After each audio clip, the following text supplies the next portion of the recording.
Welcome to the Lean Blog Podcast. Visit our website at www.leanblog.org. Now, here's your host, Mark Graban. Hi, this is Mark Graban. You're listening to episode number 90 of the Lean Blog Podcast for May 20th, 2010. My guest today is Tim Turner. He is a team leader at the Toyota plant in Georgetown, Kentucky, otherwise known as TMMK. He is the author of a new book called One Team on All Levels, the story of the Toyota team members. So we're going to talk about that book today. We're also going to get Tim's thoughts on the culture and the team environment within the Toyota factory. And he's also going to comment towards the end of the podcast about some of the recent quality problems and bad publicity that Toyota has suffered through as a result of that, how people are reacting and what he thinks the future holds. So it's a really interesting discussion.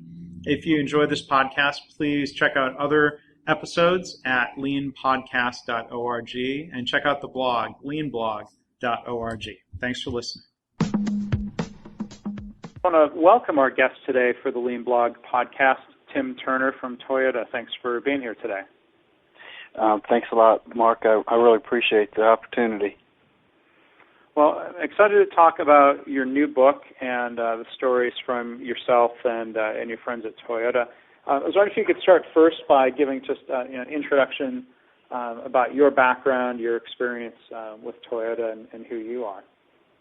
I've worked at Toyota. It'll be 15 years in July, and I've worked in the assembly plant the whole time and at TMMK in Georgetown, Kentucky.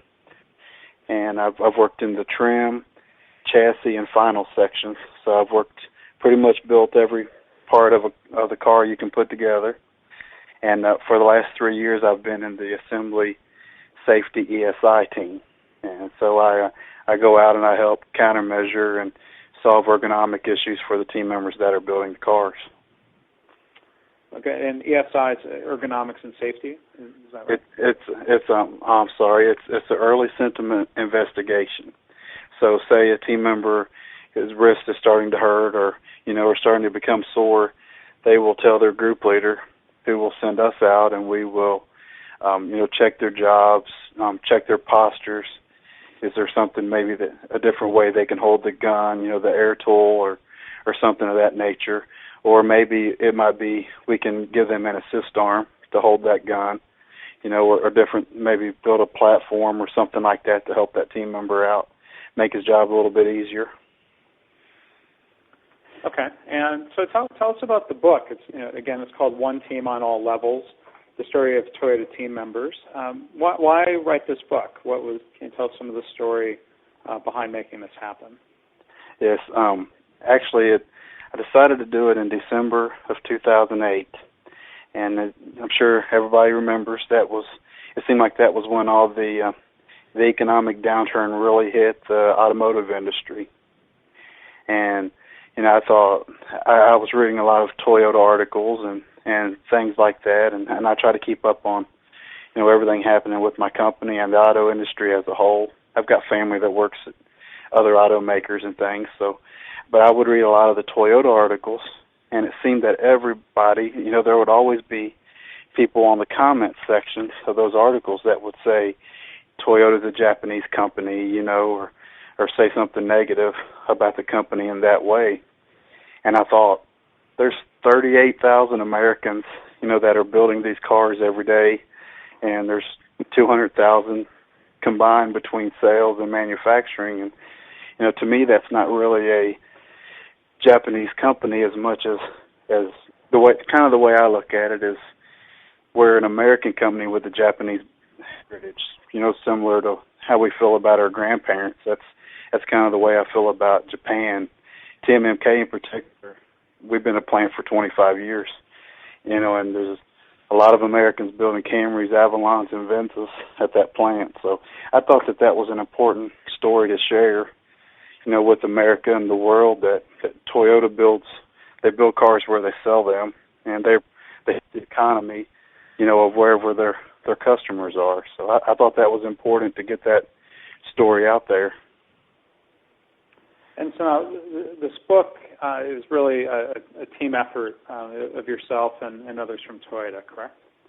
Correct. There's 80 80 total team members that rode, and what I did is I went out and I just asked different folks, or different team members, if they would be willing to share their personal Toyota story. And Kentucky, really, Eastern Kentucky, Central Kentucky, really didn't have a lot of big business and things of that nature to provide jobs. There was a lot of folks that were farmers, coal miners. That was really, a lot of our workforce now. That's where they came from.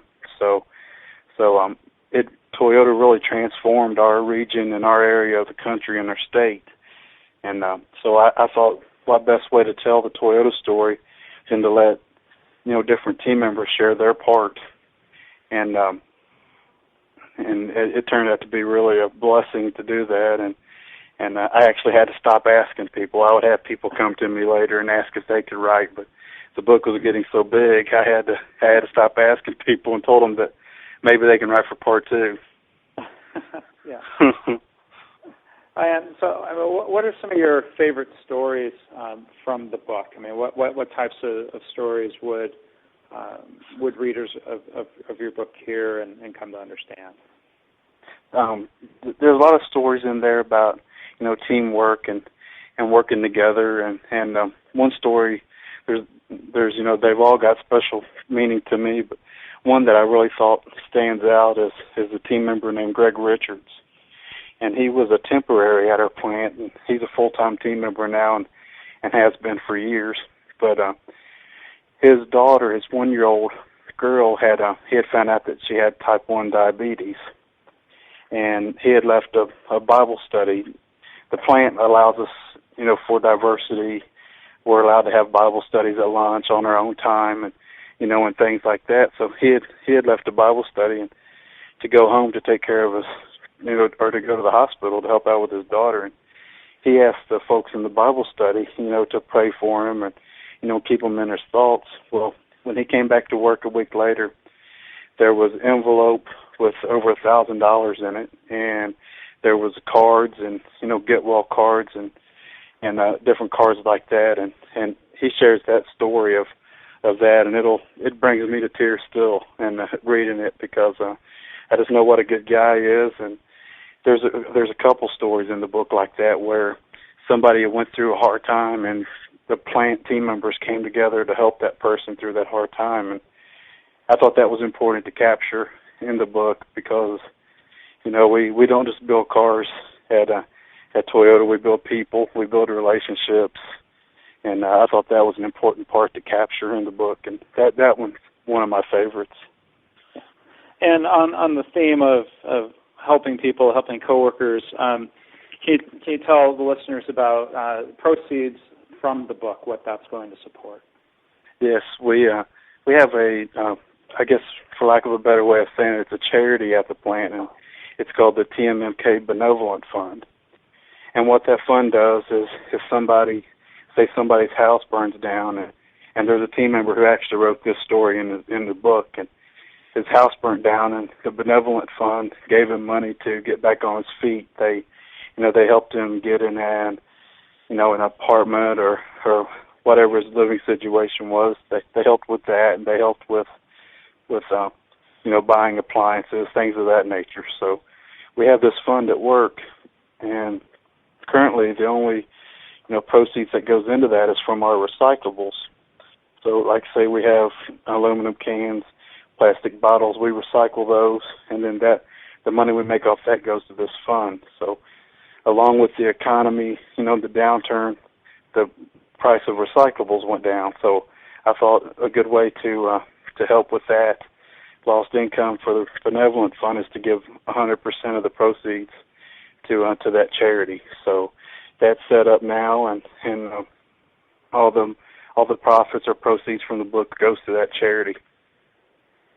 Well, it's really nice. It's nice to hear. And you talk about teamwork and people working together.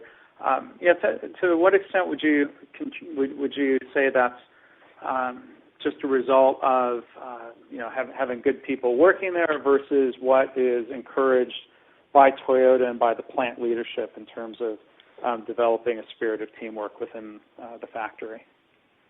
Kentuckians are special.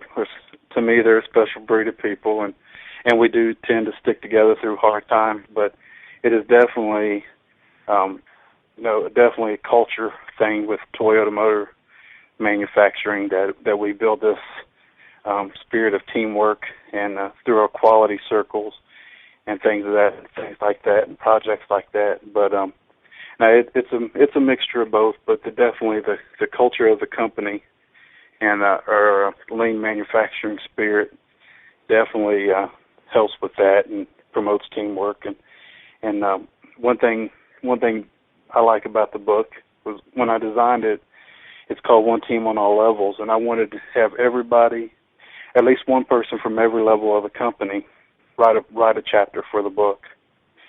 So chapter 13 it's called Our Leadership, and I had different members of management from manager up to general manager that wrote their personal story, and I asked them to write about their leadership, tips and key points and things like that to me makes them a good leader, and so I've learned a lot from that as well. We've got a assistant general manager. He's been promoted since the book. In the book, he's listed as a manager, but he talks about being a good listener and how you have to be a good listener if you're in management, and that promotes teamwork too. So the book really it's not a book to teach anyone how to become a lean manufacturer, but what the book is it's examples of the culture you get when you do that. And there's 80 examples of hardworking people that loves their company, loves their fellow team members, and that really boils down to the Toyota production system and how it allows us to it encourages us to work together to solve problems, it just makes us all better people. Well, I'd say that it seems like such a critical part of the story. There's so many books that have been written about lean tools and lean methods. Some of them have been written by Jeffrey Liker and David Meyer, who I know David used to work there at TMMK. There are so many books out there like that already, but I think what's interesting about your book is that people will often criticize lean manufacturing or the Toyota production system as something less than a caring, humane environment. People, if they're opposed to what they think lean is, or if they're opposed to lean, they'll throw around the phrase, lean and mean, lean and mean. But it sounds like what you're describing is that it's anything but a mean environment when you look at the style of leadership and the environment that you have. We have it's very much a servant leadership style of management, and to where they put their team members first, and by doing that, it empowers us to do what we can to make the company better, to make the first and foremost our cars better for our customers, and but the servant leadership and the Toyota Way principles that Professor Liker spoke of in the Toyota Way, you can read those, and they're very much a servant leadership principles to me. They talk about they're going to ensure that their employees keep working, and that really had a lot to do with the book too. Was we were going through this huge downturn, an economic downturn, and all the other automakers was laying people off in record numbers, and Toyota never did that. They kept all their full-time employees working full-time. And one neat story is in the book is a young lady named Shannon Conder, and she is actually a TMMI team member from Indiana plant.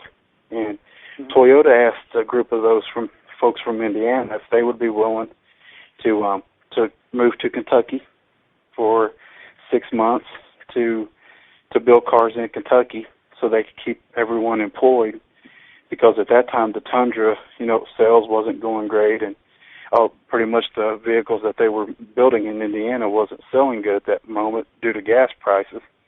Right. So they asked these folks if they would move to Kentucky, and Toyota put them up in apartments, and they paid them, extra living to come to Kentucky. And she shares that story of how, she had the opportunity to come to Kentucky, really where it all began, and to what she learned while she was in Kentucky, from being in an Indiana plant, and what she was going to take back to Indiana, from what she had learned.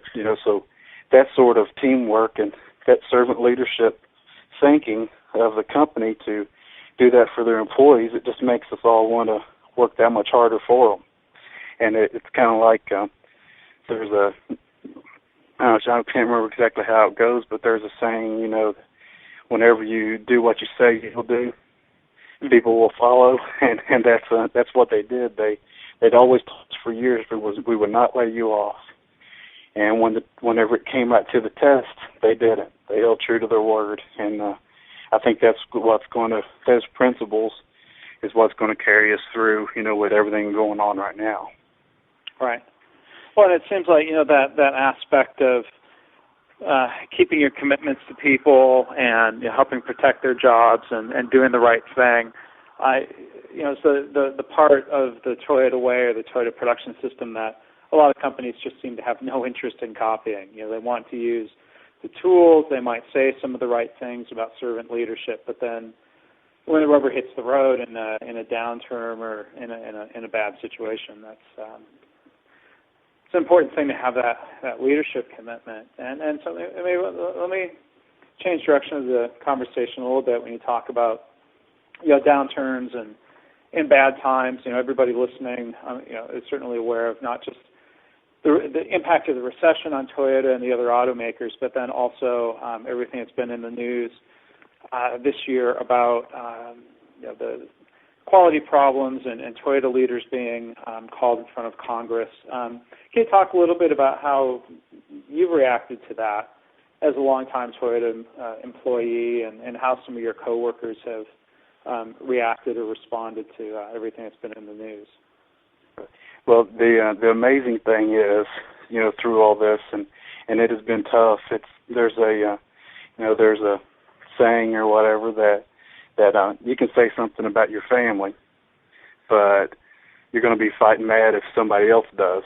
Mm-hmm. And that's kind of what's happened at the plant. Is we can get frustrated ourselves personally, with maybe our group leader or what have you, and if somebody else does, it's a whole different story. And what's happened through all this is it's made us everyone stronger, and we've got we've always had a customer first attitude, but it's even more so than I've ever seen it in my 15 years. And I know that with your profession, you're well aware of the andon and what that term means, but each team member can pull that rope and shut the line down and ensure that no defects is going to get out of their L10, and that's exactly what everybody's always done. But even more so now, if there's even a slight question on something, they will pull that rope and shut the line down until that problem gets solved. And I think that it's definitely made us all more focused driven, and we've always have been. Our plant, we've actually have our quality now as far as the plant goes is better than it's ever been. It's definitely made us all even more focused than what we were before. Mm-hmm. So it's been interesting to see, because I've always thought that my fellow team members were the best in the world, and to see what they're doing now is just leaps and bounds above anything I've ever personally seen. And one thing that I think a lot of people in the public don't realize, it seems like a lot of the problems here are design flaws, engineering problems. I don't think there's been an aspect of the story where anybody has said or proven that these are manufacturing defects or assembly line defects, right? That's correct. They're not, and we've had different senators and things of people like that come into our plant, and the first thing they do is walk to the assembly line, and they want to actually see that process themselves. But you're correct. It is not a manufacturing defect at all, and that's why I said before that our quality is better now than it's been in years, and our manufacturing quality 100%. That's a true statement, and but now the team members are looking at design and things like that, and it's just really been neat to see these people that are, Toyota considers us to be experts of that process, and they're looking at every aspect, design, every part about it. The people building the cars are, and really that's the way the whole company's been. It's definitely made us closer between the sales and manufacturing side, and in financial services and every aspect. I've gotten to know people from all across the corporation, and I'm just an hourly team leader.